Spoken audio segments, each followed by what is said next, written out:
Hi, this is Bhairav from Amrutha's academy. ఈరోజు మనము AP high court ఎగ్జామ్స్లో భాగంగా రసాయన శాస్త్రం నందు ప్రీవియస్ క్వశ్చన్స్ ఏ విధంగా ఉన్నాయి అనేటువంటి ఒక కాన్సెప్ట్ను డిస్కస్ చేస్తూ ఉన్నాం. దానిలో భాగంగా ఫస్ట్ క్వశ్చన్ నేనేమంటానంటే, yes which isotope is used to determine the age of ancient archaeological findings. దాన్నే మనం కార్బన్ డేటింగ్ అనేటువంటి పేరుతో మనం పిలుస్తాం. సో ప్రాచీన పురావస్తు అన్వేషణల వయస్సును నిర్ణయించడానికి ఏ ఐసోటోప్ను ఉపయోగిస్తారు అనేటువంటి క్వశ్చన్.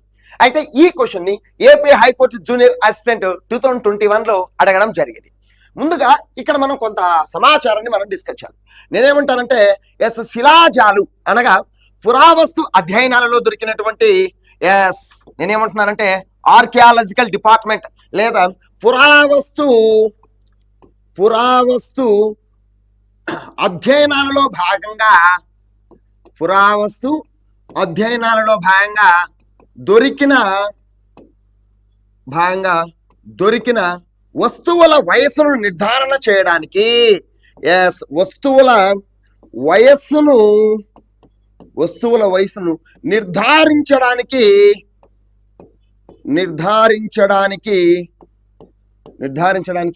చేసే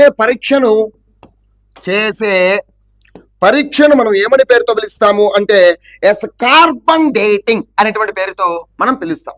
సో కార్బన్ డేటింగ్ అనేటువంటి పరీక్షను చేయడం జరుగుతుంది. సో పురావస్తు తవ్వకాలలో భాగంగా లేదా పురావస్తు అధ్యయనాలలో భాగంగా ఏదైనా వస్తువు దొరికితే ఆ వస్తువు ఏ కాలం నాటిది, ఏ కాలానికి చెందినది అని మనం నిర్ధారణ చేయడానికి మనం చేసేటువంటి పరీక్ష carbon dating method, carbon dating పద్ధతి అనేటువంటి పేరుతో మనం పిలుస్తాం. అయితే ఈ కార్బన్ డేటింగ్ అనేటువంటి ఈ పద్ధతిలో ఉపయోగించేటువంటి ఐసోటోప్ ఏమిటి? సో ఈ పద్ధతి యందు ఉపయోగించే ఐసోటోప్ ఏమిటి అని అంటే కార్బన్ 14 అనేటువంటి ఐసోటోప్ను కార్బన్ 14 అనేటువంటి ఈ ఐసోటోప్ను కార్బన్ డేటింగ్ అనేటువంటి ఈ పద్ధతిలో ఉపయోగిస్తారు.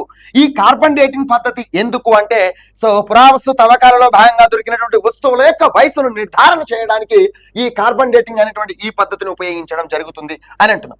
అయితే ఇక్కడ అడగబడినటువంటి ఆ క్వశ్చన్ కు సరైనటువంటి సమాధానం ఏమిటంటే కార్బన్ 14 అనేటువంటిది సరైనటువంటి సమాధానం. అయితే ఇక్కడ ఆప్షన్ ఏ అనే దాన్ని ఒకసారి మనం గమనిస్తే, సో ఆప్షన్ ఏ ఏమిచ్చాడు? యురేనియం 235 అని అంటున్నాడు. ఈ యురేనియం 235 అనేటువంటి ఈ ఐసోటోప్ ను అణు రియాక్టర్ లేదా న్యూక్లియర్ రియాక్టర్ల యందు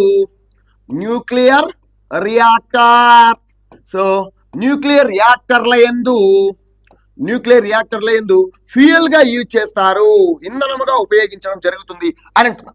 నెక్స్ట్ కార్బన్ 14 అనేటువంటి ఈ ఐసోటోప్ ను కార్బన్ డేటింగ్ అనేటువంటి ఆ పద్ధతిలో ఉపయోగిస్తారు. నెక్స్ట్ అదే విధంగా కోబాల్ట్ 60 అనబడేటువంటి ఆ ఐసోటోప్ ను క్యాన్సర్ నివారణ మరియు క్యాన్సర్ నివారణలోను మరి నిర్ధారణలోను ఉపయోగించేటువంటి ఐసోటోప్ ఏమిటి అంటే కోబాల్ట్ 60 అని అంటున్నాం. నెక్స్ట్ అదేవిధంగా ఆప్షన్ డి అనే దాన్ని ఒకసారి చూస్తే అయోడిన్ 131 అని అంటున్నాడు. ఈ అయోడిన్ అనబడేటువంటి ఈ ఐసోటోప్ ను ఎక్కడ ఉపయోగిస్తాము అనేటువంటి ఒక అంశాన్ని మనం చూస్తే అయోడిన్ 131 అనేటువంటి ఐసోటోప్ ను గైటర్ వ్యాధి నివారణ మరియు నిర్ధారణ అని. సో గైటర్ వ్యాధి నివారణ మరియు నిర్ధారణ ఆ దానిలో అయోడిన్ అనేటువంటి ఐసోటోప్ ను ఉపయోగిస్తారు. అదేవిధంగా క్యాన్సర్ నివారణ నిర్ధారణలోను కోబాల్ట్ 60, అదేవిధంగా ఈ కార్బన్ డేటింగ్ పద్ధతి యందు కార్బన్ 14 అనేటువంటి ఐసోటోప్ ను, అదేవిధంగా న్యూక్లియర్ రియాక్టర్ యందు ఫ్యూయల్ ఇంధనముగా యురేనియం 235 అనేటువంటి ఐసోటోప్ ను మనం ఉపయోగించడం జరుగుతుంది అని అంటున్నాం. Okay, clear. సో నెక్స్ట్ మరొక క్వశ్చన్ ని మనం అధ్యయనం చేస్తే, పుల్లని పాలు లేదా పెరుగులో సహజంగా ఉండేటువంటి ఆమ్లం ఏది? Which acid is naturally found in sour milk or curd? ఈ క్వశ్చన్ ని ఏపీ హైకోర్టు ఆఫీస్ సబార్డినేట్ 2022లో భాగంగా అడగడం జరిగింది అని అంటున్నాం. అయితే ఇక్కడ మనం దానికి అదనంగా కొంత సమాచారాన్ని మనం డిస్కస్ చేయాల్సినటువంటి అవసరం ఉన్నది. అది ఏమిటి అంటే ఎస్ సాధారణంగా ఇక్కడ మనం గమనించినట్లయితే ఎస్ పుల్లని పాలు. సో పుల్లని పాలు లేదా పెరుగులో ఉన్నటువంటి ఆమ్లం ఏమిటి అంటే ఎస్ లాక్టిక్ యాసిడ్, లాక్టిక్ ఆమ్లము అన్నట్టు. నెక్స్ట్ అదేవిధంగా పాలకూర, నెక్స్ట్ వన్ టమోటో. పాలకూరలో కానివ్వండి అదేవిధంగా టమోటాల్లో కానివ్వండి ఉండేటువంటి ఆమ్లం ఏమిటి అంటే oxalic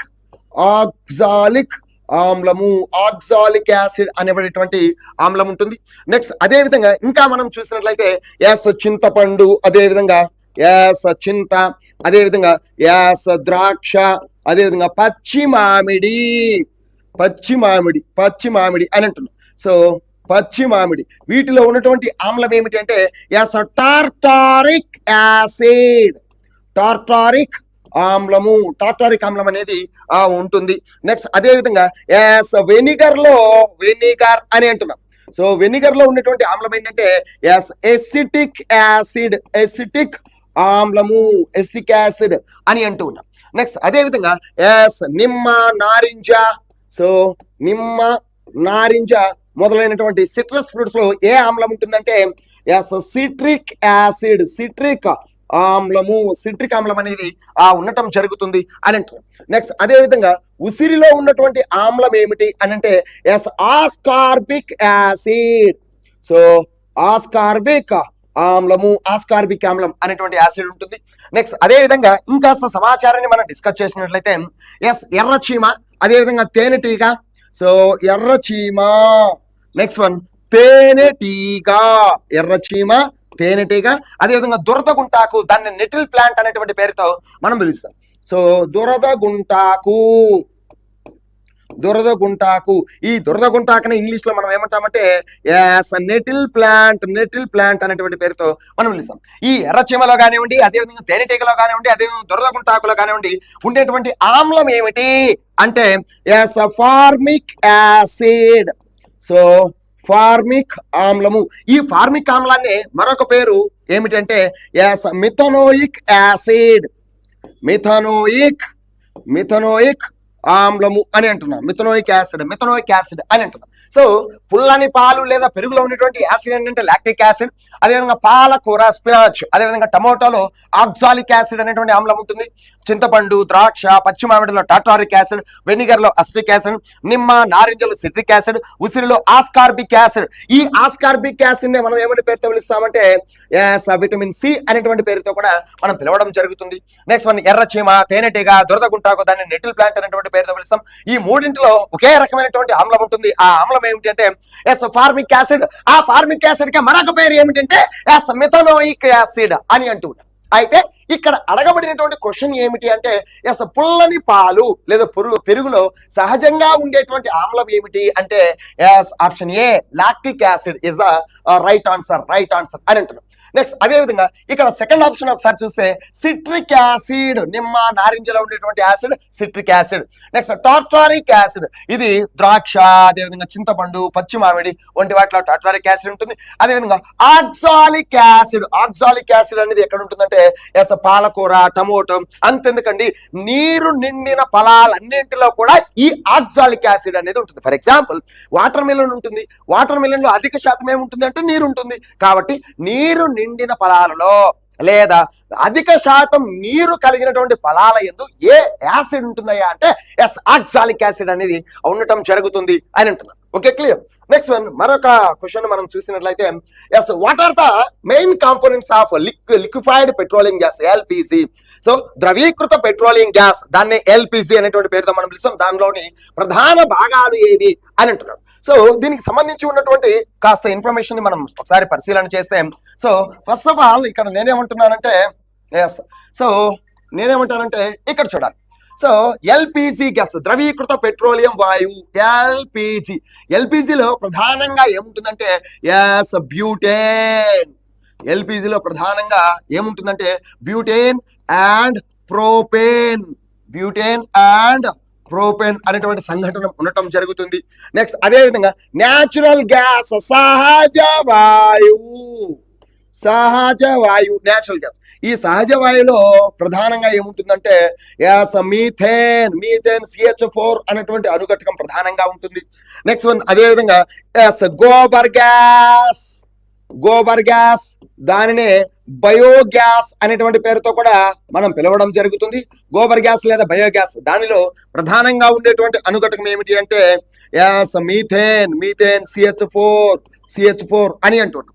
next one so ఎల్పిజిలో butane మరియు ప్రోపేన్, అదేవిధంగా సహజ వాయువులో ప్రధానంగా మీథేన్ అనేటువంటి అనుఘటకం ఉంటుంది. నెక్స్ట్ వన్ గోబర్ గ్యాస్ లేదా బయోగ్యాస్ లో ప్రధానంగా ఉండేటువంటి అనుఘటకం ఏంటంటే మీథేన్ CH4 అని అంటున్నాం. అయితే ఇక్కడ అడగబడినటువంటి క్వశ్చన్ ఏమిటంటే ద్రవీకృత పెట్రోలియం గ్యాస్ ఎల్పిజి, ఆ ఎల్పిజిలో ఉన్నటువంటి ప్రధాన భాగం ఏమిటంటే butane and propane. So option b is the right answer అని అంటూ ఉన్నాం. Okay, clear.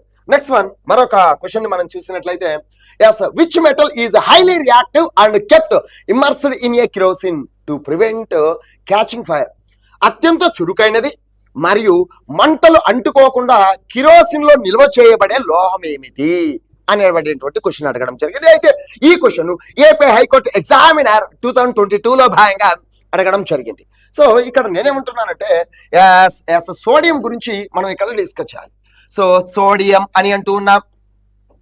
Sodium sodium sodium sodium so it's symbol is Na. Sodium యొక్క సంకేతం ఏమిటి అంటే Na అని అంటున్నాం. అయితే ఈ సోడియం అనేది ఏదైతే ఉన్నదో ఈ సోడియం అనేది చల్లని నీటితో, సోడియం అనున్నది చల్లని నీటితో చాలా చురుకుగా, చల్లని నీటితో చాలా వేగంగా చర్య జరుపుతుంది, చాలా వేగంగా చర్య జరుపుతుంది అని అంటున్నాం. సో సోడియం అన్నది చల్లనీటితో చాలా వేగంగా చర్య జరుపుతుంది. అదేవిధంగా గాలితో కూడా చర్య జరుపుతుంది. ఈ కారణం వలన సోడియం అనబడేటువంటి ఈ లోహాన్ని మనం ఎక్కడ నిల్వ చేస్తామంటే కిరోసిన్ లో నిల్వ చేయడం జరుగుతుంది. సోడియం అనబడే లోహాన్ని మనం కిరోసిన్ లో నిల్వ చేయడం జరుగుతుంది. సో అత్యంత చురుకైనటువంటి లోహము మరియు మంటలు అంటుకోకుండా ఉండటానికి కిరోసిన్ లో ఏ లోహాన్ని నిల్వ చేస్తాము అంటే సోడియం అనబడేటువంటి లోహాన్ని మనం నిల్వ చేయడం జరుగుతుంది అని అంటున్నాం. సాధారణంగా ఇక్కడ మనం చూడాల్సింది ఏమిటి అంటే 2 పాయింట్లు మీరు గుర్తుపెట్టుకోవాలి. ఆ 2 ఏమిటి అని అంటే ఫస్ట్ వన్ నేను ఏమంటానంటే నీటిలో నిల్వ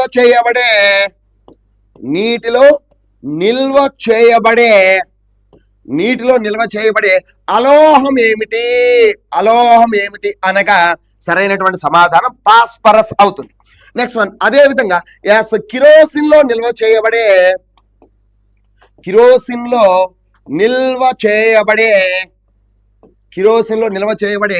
లోహం ఏమిటి అంటే కిరోసిన్ అనేది సరైనటువంటి సమాధానము. నీటిలో నిల్వ చేయబడే అలోహము. సో మెటల్ అని అంటారు. సో నీటిలో నిల్వ చేయబడే అలోహం ఏమిటి అంటే ఫాస్ఫరస్ అని అంటూ ఉన్నాం. నెక్స్ట్ అదేవిధంగా కిరోసిన్ లో నిల్వ చేయబడే లోహం ఏమిటి అంటే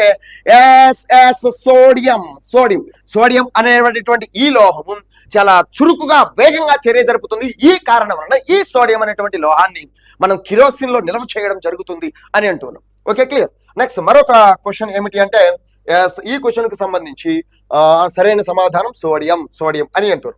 సో నెక్స్ట్ క్వశ్చన్ ఏమిటంటే క్యాన్సర్ చికిత్సలో ఉపయోగించే రేడియో ధార్మిక ఐసోటోప్ ఏది?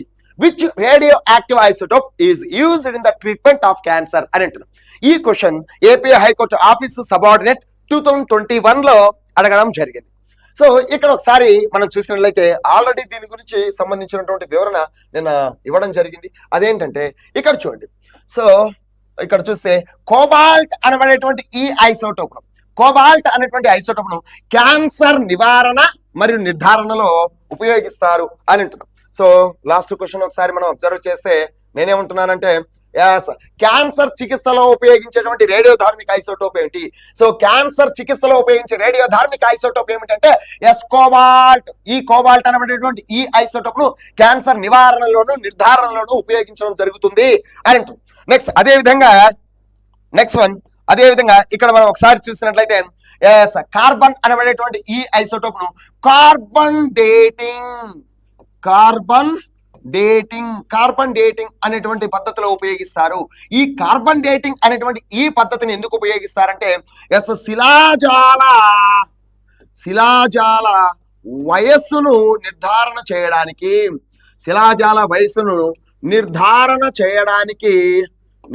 చేయడానికి ఈ ఐసోటోప్ ను ఉపయోగిస్తారు. To finding the age of fossils. So fossils శిలాజాలు అనగా ఫాజిల్స్. సో శిలాజాల వయసును నిర్ధారణ చేయడానికి కార్బన్ డేటింగ్ అనే పద్ధతిని ఉపయోగిస్తారు. అయితే ఈ పద్ధతిలో ఉపయోగించే ఐసోటోప్ ఏమిటంటే yes carbon 14. Next one uranium 238. So uranium 238 అనేటువంటి ఈ ఐసోటోప్ ను సాధారణంగా న్యూక్లియర్ రియాక్టర్ అనగా అణు రియాక్టర్ల యందు ఇంధనముగా ఉపయోగిస్తారు. ఇంధనముగా ఉపయోగించడం జరుగుతుంది అని అంటున్నారు. నెక్స్ట్ అదేవిధంగా లాస్ట్ వన్ ఏంటంటే ఫాస్ఫరస్ 32. ఈ ఫాస్ఫరస్ 32 అనబడే ఈ ఐసోటోప్ ను రక్త వ్యాధులను నిర్ధారణ చేయడానికి కొన్ని రకాల రక్త వ్యాధులను నిర్ధారణ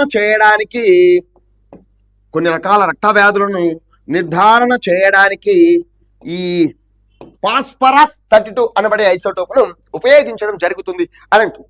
అయితే ఒకసారి ర్యాపిడ్ రివిజన్ లో భాగంగా ప్రాచీన పురావస్తు అన్వేషణ వయసును నిర్ధారణ చేయడానికి ఏ ఐసోటోప్ ను ఉపయోగిస్తారు అంటే కార్బన్ 14 అనేటువంటి ఐసోటోప్ ను ఉపయోగించడం జరుగుతుంది.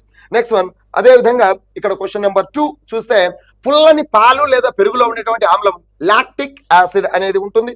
నెక్స్ట్ ద్రవీకృత పెట్రోలియం అనగా ఎల్పిజిలో ఉన్నటువంటి ప్రధాన భాగాలు ఏవి అంటే butane and propane. Next one అత్యంత చురుకైనది మరియు మంటలు అంటుకోకుండా కిరోసిన్ లో నిల్వ చేయబడే లోహం సోడియం అవుతుంది.